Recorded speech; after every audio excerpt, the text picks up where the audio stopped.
¿qué tal? Continuamos con nuestras catequesis. Estamos tomando las catequesis de San Juan Pablo II a la Inmaculada Concepción, sobre la Inmaculada Concepción de la Virgen María. La catequesis de hoy es María, la llena de gracia, y es como continuación de la catequesis que ayer escuchábamos. San Juan Pablo II es muy profundo cuando nos habla de la Virgen María. Él era un hombre que amaba a la Virgen María, que le tenía un cariño grandísimo, y por eso también iniciamos este momento aquí con la presencia de la Santísima Virgen María entre nosotros, y vamos a iniciar con el rezo del Ave María. En el nombre del Padre, del Hijo y del Espíritu Santo. Amén. Dios te salve María, llena eres de gracia, el Señor es contigo. Bendita eres entre las mujeres y bendito es el fruto de tu vientre Jesús. Santa María, Madre de Dios, ruega por nosotros pecadores, ahora y en la hora de nuestra muerte. Amén. María, Madre de Gracia, Madre de Misericordia, en la vida y en la muerte, ampáranos, Gran Señora. Nos dirigimos a la Virgen María con todo el cariño que nosotros le tenemos, con todo el amor, con toda nuestra admiración y respeto. Y también con mucho respeto y con mucha devoción al Papa San Juan Pablo II, que nos ha dejado catequesis tan profundas. En la catequesis de hoy, que claro, es doctrina de la Iglesia Católica, vamos a hablar de María, la llena de gracia. Es una catequesis de San Juan Pablo II que dio el 8 de mayo de 1996 en audiencia general. Ustedes pueden encontrar esta catequesis en las páginas del Vaticano, buscan catequesis de Juan Pablo II, María la llena de gracia, y ahí pueden encontrar estas catequesis que nos ayudan y nos enriquecen bastante. Vamos a iniciar con un texto del Evangelio de Lucas, capítulo 1, versículos del 26 al 31, porque de ahí está tomada esta catequesis del Papa.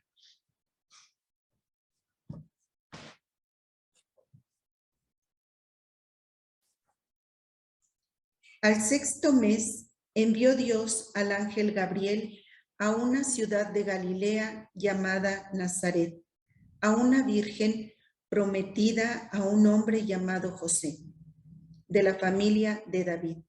La virgen se llamaba María. Entró el ángel donde estaba ella y le dijo: alégrate, favorecida, el Señor está contigo. Al oírlo, ella se turbó y discurría qué clase de saludo era aquel. El ángel le dijo: no temas. Oh, me detuve. ¿Vuelvo a empezar?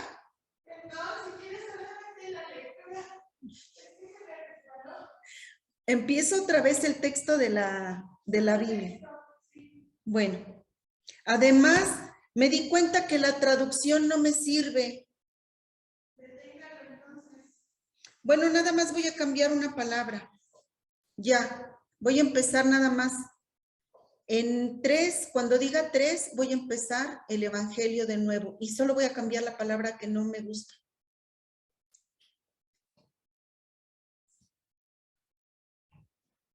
Del Evangelio según San Lucas. El sexto mes envió Dios al ángel Gabriel a una ciudad de Galilea llamada Nazaret, a una virgen prometida a un hombre llamado José, de la familia de David. La virgen se llamaba María. Entró el ángel donde estaba ella y le dijo: alégrate, llena de gracia, el Señor está contigo. Al oírlo, ella se turbó y discurría qué clase de saludo era aquel. El ángel le dijo: no temas, María, que gozas de gracia de Dios. Mira, concebirás y darás a luz un hijo, a quien llamarás Jesús. Palabra del Señor. Este texto es un texto fundamental cuando nosotros hablamos de María y queremos entender estas palabras con la catequesis del Papa Juan Pablo II. Nos dice él que en el relato de la Anunciación, la primera palabra del saludo del ángel, si nos fijamos nosotros, cómo saluda el ángel a la Virgen María. Envió a Dios al ángel Gabriel a una ciudad de Galilea llamada Nazaret, a una virgen prometida a un hombre llamado José, de la familia de David. Bueno, entró el ángel donde estaba ella y le dijo: alégrate, llena de gracia. Estas son las palabras que usa el ángel cuando se acerca a María. Alégrate, llena de gracia. Bueno, ¿qué significan estas palabras? Nos dice el Papa. Alégrate constituye una invitación, pues ciertamente una invitación a la alegría. Y nos habla aquí el Papa de unos oráculos del Antiguo Testamento dirigidos a la hija de Sión. Me gustaría que también conociéramos estos oráculos. Estos oráculos se encuentran en los libros de Sofonías, capítulo 3, versículos 14, 15, 16, 17. El profeta Joel, versículos 21 y 27, Zacarías 2, 14 y 9, 9. Bueno, vamos a tomar el de Sofonías 3, que es un texto muy bonito.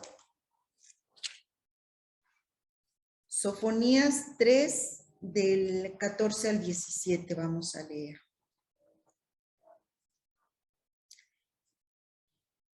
Dice en Sofonías: grita ciudad de Sión, lanza vítores Israel, festeja lo exultante Jerusalén capital, que el Señor ha expulsado a los tiranos, ha echado a tus enemigos.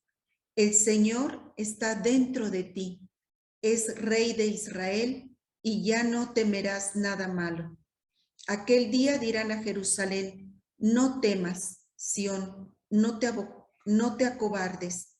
El Señor tu Dios está dentro de ti, un soldado victorioso que goza y se alegra contigo, renovando su amor. Aquí se nos está hablando de la restauración. Se habla de aquel pequeño resto de Israel que se ha mantenido fiel a Dios a pesar de las dificultades, a pesar de tantas cosas que se van presentando en el pueblo y de que muchos se alejan y que empiezan incluso a adorar otros dioses. Siempre se mantiene un pequeño resto fiel a Dios que se esfuerza en vivir todo aquello que ha aprendido de Dios y que sigue fiel a pesar de todas las dificultades, a pesar de que muchas veces no encuentran ni siquiera la razón de ser ni la respuesta a muchas preguntas. Ellos se han mantenido fieles. Y llega el momento de la restauración y se les da ese anuncio: grita ciudad de Sión, lanza vítores Israel, porque el Señor está en medio de ti como Rey y como Salvador. Esto es lo que nos dice en Sofonías. Y eco de estas palabras que escuchamos en Sofonías, también las vamos a escuchar en Joel y en Zacarías. Por ejemplo, en Joel, capítulo 2, versículo 21, dice: no temas, suelo, alégrate, haz fiesta, porque el Señor ha hecho proezas. En el versículo 27 dice: sabréis que yo estoy en medio de Israel, estoy en medio de él. Estas palabras son bien interesantes. También lo encontramos en el profeta Zacarías, en el capítulo 2, versículo 14. Nos dice: festeja y aclama, joven Sión, que yo vengo a habitar en medio de ti, oráculo del Señor. Y en Zacarías 9:9 nos dice: alégrate, ciudad de Sión, aclama Jerusalén, mira a tu rey que está llegando, justo, victorioso, humilde. Alégrate, ciudad de Dios, aclama Jerusalén, alégrate. Es una invitación a la alegría, una invitación al júbilo, porque Dios está en medio de ti. Y si nosotros regresamos a estas palabras del ángel Gabriel a María, el ángel le dice, alégrate, y luego le da un nombre propio a María. No le dice, alégrate María, no le dice, alégrate María, le da otro nombre, alégrate llena de gracia. Al oírlo ella se turbó, o sea, se turbó y discurría qué clase de saludo era aquel. Y el ángel le dice, no temas María, que gozas del favor de Dios, gozas de la gracia de Dios. Y aquí podemos retomar esas palabras de Sofonías, de Joel, de Zacarías, alégrate, no temas, mismas palabras en los profetas que en Lucas dirigido a María. No temas, el Señor está en ti. Gozas el favor de Dios, concebirás y darás a luz un hijo. Ese hijo se va a formar, a gestar dentro de ti. Gozas del favor de Dios.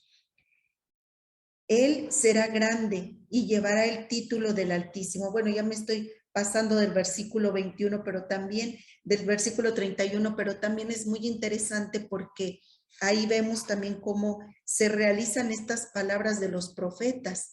El Señor está en medio de ti como Rey y como Salvador.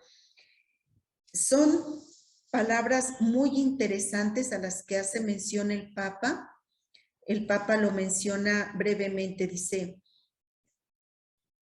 en el relato de la Anunciación, la primera palabra del saludo del ángel, alégrate, constituye una invitación a la alegría que remite a los oráculos del Antiguo Testamento dirigidos a la hija de Sión. ¿Quién es esa hija de Sión? No es una muchacha a la que le hablan los profetas, le hablan al pueblo de Israel, a ese resto de Israel que se ha mantenido fiel a Dios. A ellos se dirigen. Entonces aquí nosotros en María vemos como la imagen del nuevo pueblo de Israel. Ese nuevo pueblo de Israel que es la iglesia. Y podemos decir que somos todos nosotros, porque nosotros somos la iglesia de Cristo.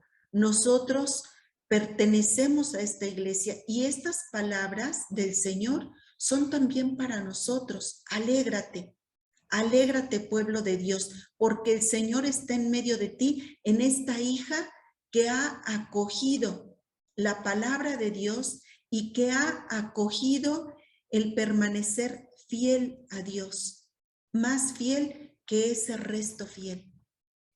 Ella es la imagen viva de ese resto que perpetuó esa fidelidad a Dios y es aquella en la que nosotros tenemos que centrar nuestra vida, es nuestra modelo para alcanzar esa salvación y para poder nosotros gozar también de esta alegría de que el Señor está en medio de nosotros. Está en medio de nosotros porque ella le dijo sí.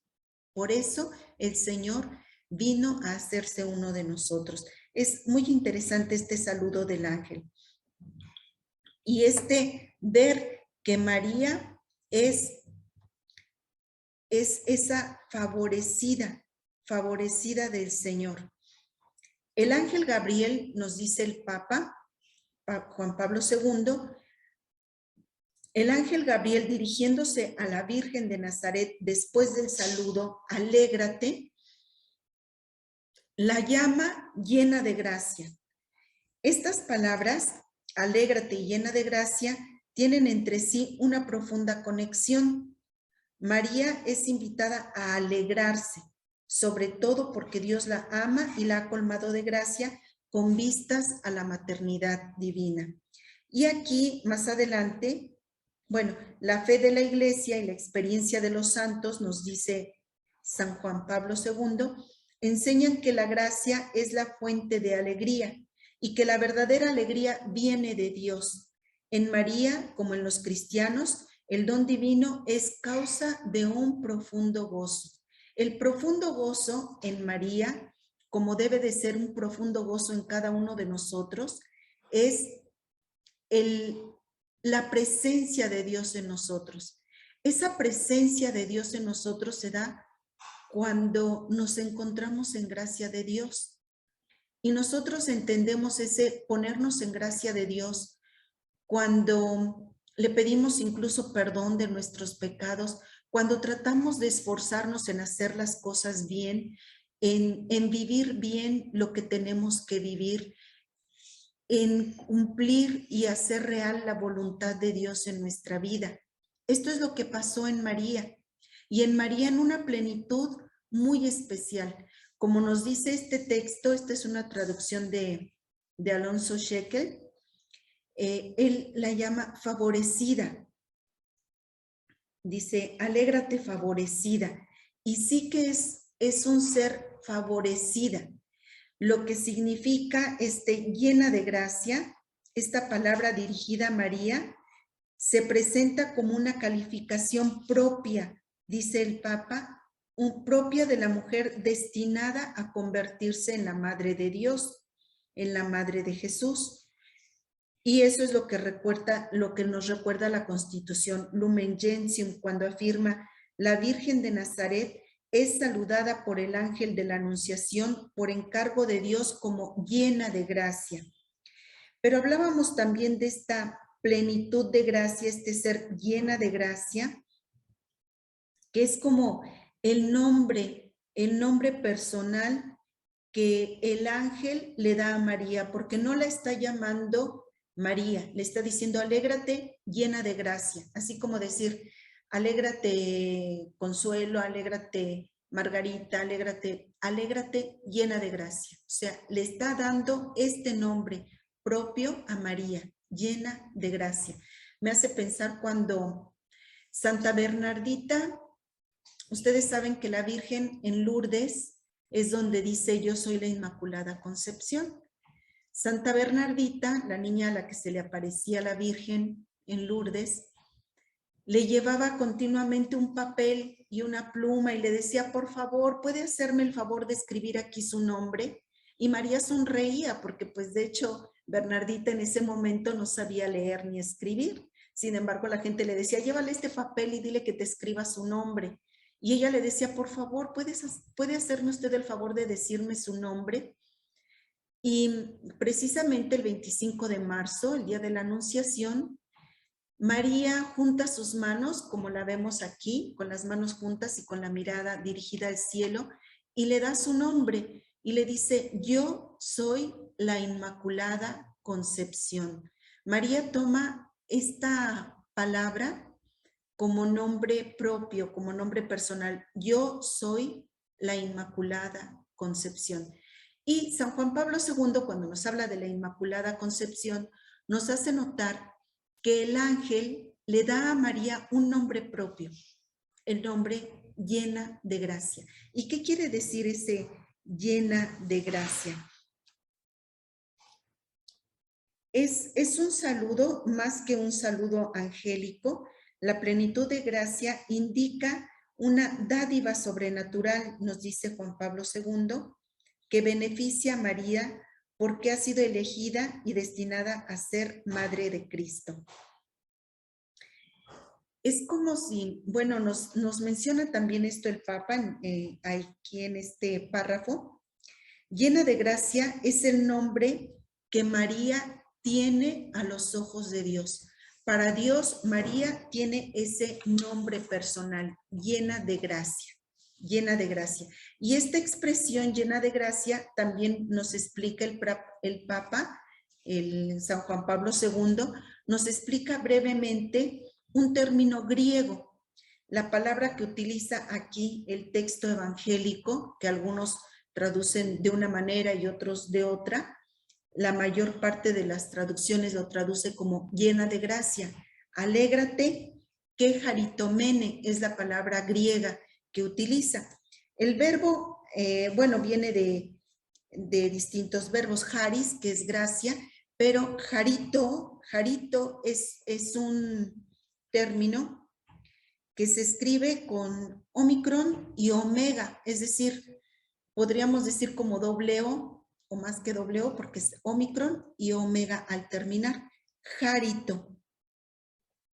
Significa esa terminación O, jarito, significa abundancia, significa plenitud en cualquier verbo, en cualquier verbo en su participio, significa plenitud. Y este es un participio, todavía un participio perfecto, porque el verbo es jarito, pero la palabra que utiliza el evangelista es que haritomene. Que haritomene. Que haritomene es un participio perfecto. Y el participio perfecto que tiene como doblar la palabra que harito, no es solamente haris, sino que haritomene, al doblar así las palabras, es un participio perfecto que indica estabilidad, es decir, eres llena de gracia en este momento, pero al hablar de una estabilidad, porque es un participio perfecto, se refiere a que eres porque eras, eres y seguirás siendo. Es decir, habla de una cierta estabilidad del verbo, esa plenitud de gracia. Era, es y será. Cuando se utiliza así este participio perfecto, significa esa plenitud en todo lo que da, no solamente la plenitud del participio, sino es una plenitud, podríamos decir, total, que significa abundancia. ¿Abundancia de qué? De favor, abundancia de gracia. Es plenamente, por eso utiliza la palabra llena de gracia para traducir una palabra que es quejaritomene. Llena de gracia, plena, gracia plena. Toda la gracia de Dios está en ti. Eres favorecida por Dios. Es decir, esto nos ayuda a notar que en María hay un favor de Dios muy grande, en el que ella no tiene parte. Por ejemplo, me hace pensar ahorita, en un momento me viene, por ejemplo, el anuncio del ángel a Zacarías, que también está aquí en el Evangelio de Lucas, cuando el ángel va con Zacarías y le anuncia que su esposa va a quedar encinta. ¿Qué pasa con Zacarías? Zacarías se turba también, pero no solamente se turba, sino que se llena de miedo. Pero a mí me llama la atención esto de Zacarías. ¿Zacarías quién es? El texto de Zacarías es interesante porque él es un sacerdote que como sacerdote tiene su turno para entrar al lugar más sagrado a hacer oración. Y él nos dice aquí en Lucas 1, al inicio: en tiempo de Herodes, rey de Judea, había un sacerdote llamado Zacarías del turno de Abdías. Su mujer era descendiente de Aarón y se llamaba Isabel. Los dos eran rectos a juicio de Dios y procedían sin falta, de acuerdo a los mandatos y preceptos del Señor. A mí me llama la atención porque Zacarías es un hombre que merece que Dios lo escuche.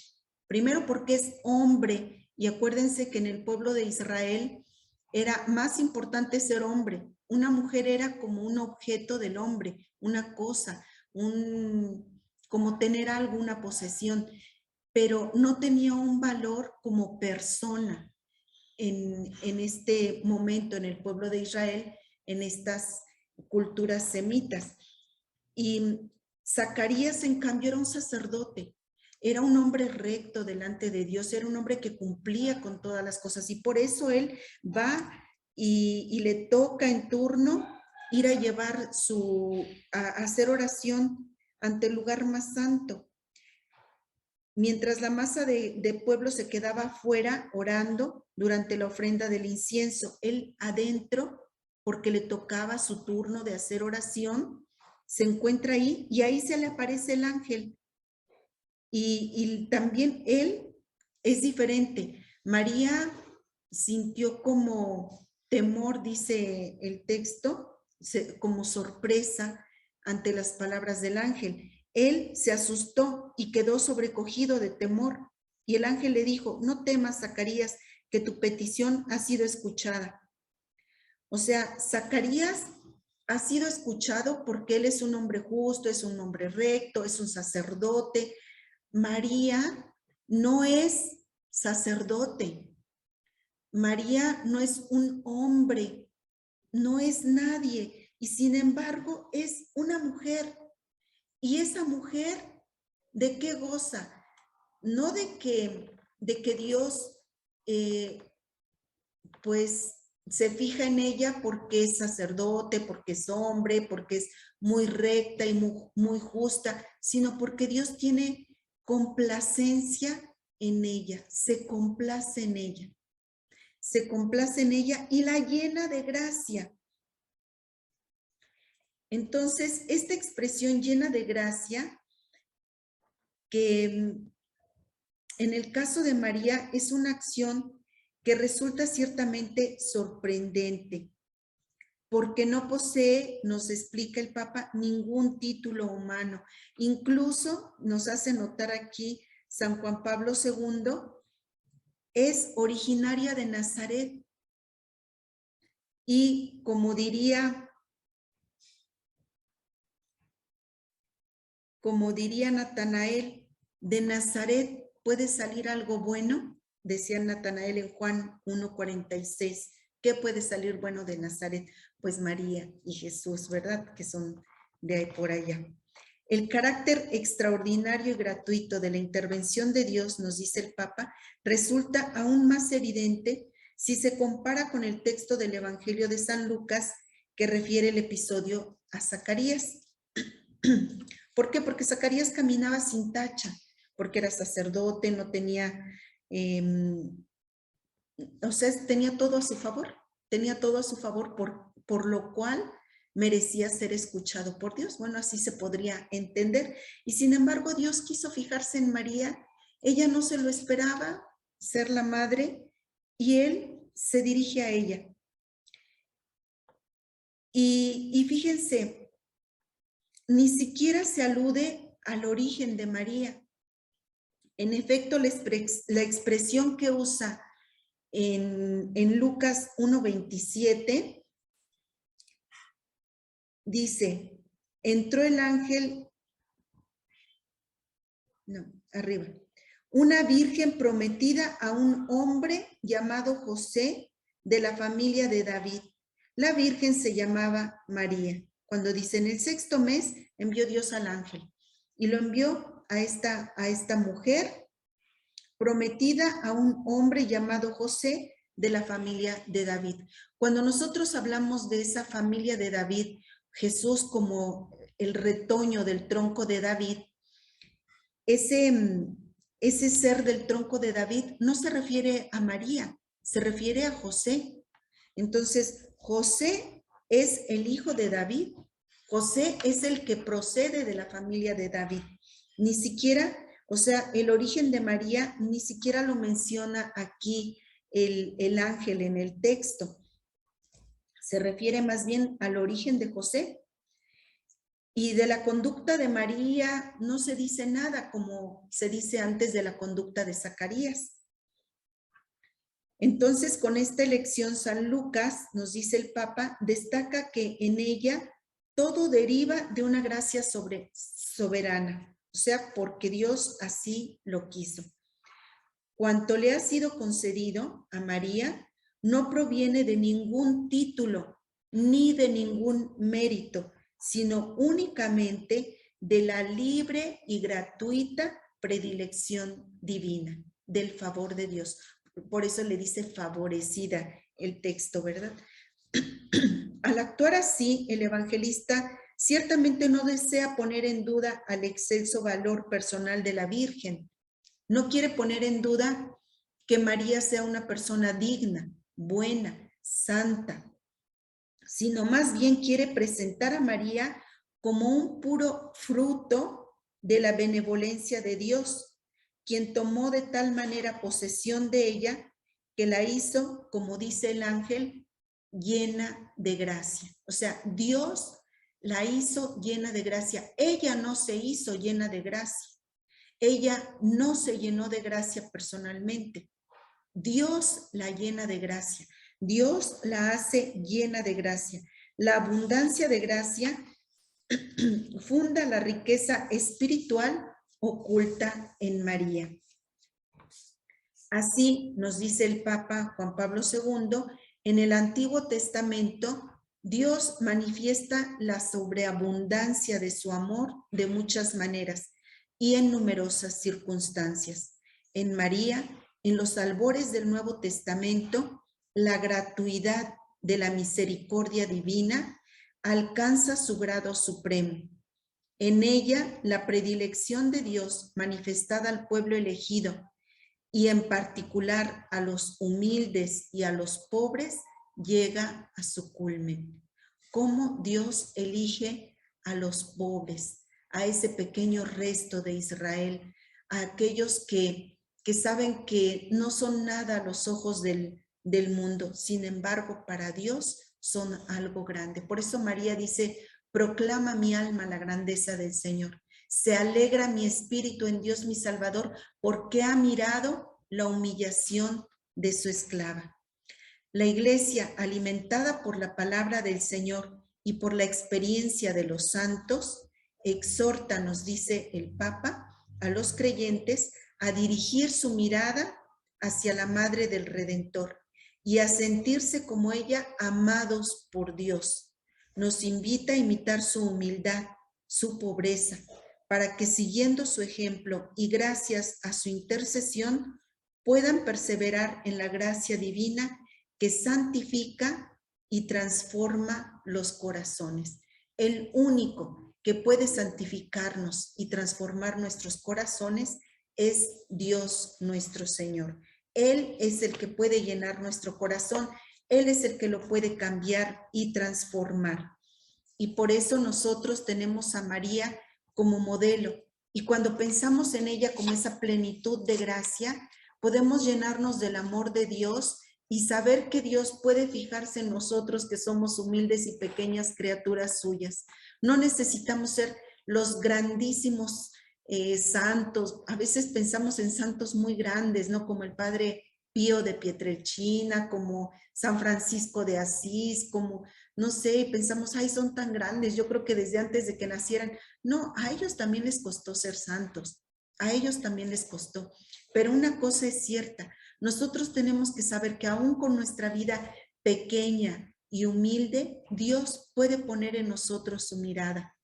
Nosotros podemos aprender tantas cosas de la Virgen María, aprender a ser como ella, pedirle a ella que nos enseñe el camino de la humildad, el camino del reconocimiento de que las cosas que tenemos nos han venido de Dios. Y yo quisiera terminar con hay un himno hermosísimo del Papa Pío IX, me parece, Tota Pulcra. Tota pulcra est Maria, et macula originalis non est in te. Tu, gloria, Jerusalem, tu letizia de Israel, tu honorificencia populi nostri. Oh María, Virgo prudentísima, Mater clementísima, ora pro nobis, intercede pro nobis, ab Dominum Jesum Christum. Amén. Les voy a decir la traducción. Toda pulcra o toda bella eres María, y el pecado original no está en ti. Tú eres la gloria de Jerusalén, tú la alegría de Israel, tú el honor de nuestro pueblo. Oh María, Virgen prudentísima, Madre clementísima, ruega por nosotros, intercede por nosotros ante nuestro Señor Jesucristo. Pues que todos podamos sentirnos así, enamorados de la Virgen María, reconocer en ella las grandezas de las maravillas de Dios, reconocer que ella es la que ha acogido con tanto amor, con tanto cariño todo el favor que Dios ha tenido con ella, porque Dios es grande, es poderoso, es bueno, y Él quiso fijarse en ella. Y en estas palabras del evangelista San Lucas, pues nos hace ver que si Dios se fijó en ella, fue porque a Dios le dio la gana, porque Él lo quiso así. Y Él puede fijarse también en cada uno de nosotros. Yo creo que si nosotros nos encontramos aquí escuchando esta palabra de Dios y contemplando a la Virgen María como nuestra madre, es un favor que Dios nos está haciendo. También nosotros somos favorecidos por Dios. Entonces también nosotros digamos como María, se alegra mi espíritu en Dios mi Salvador, porque ha puesto sus ojos en la humildad de su siervo.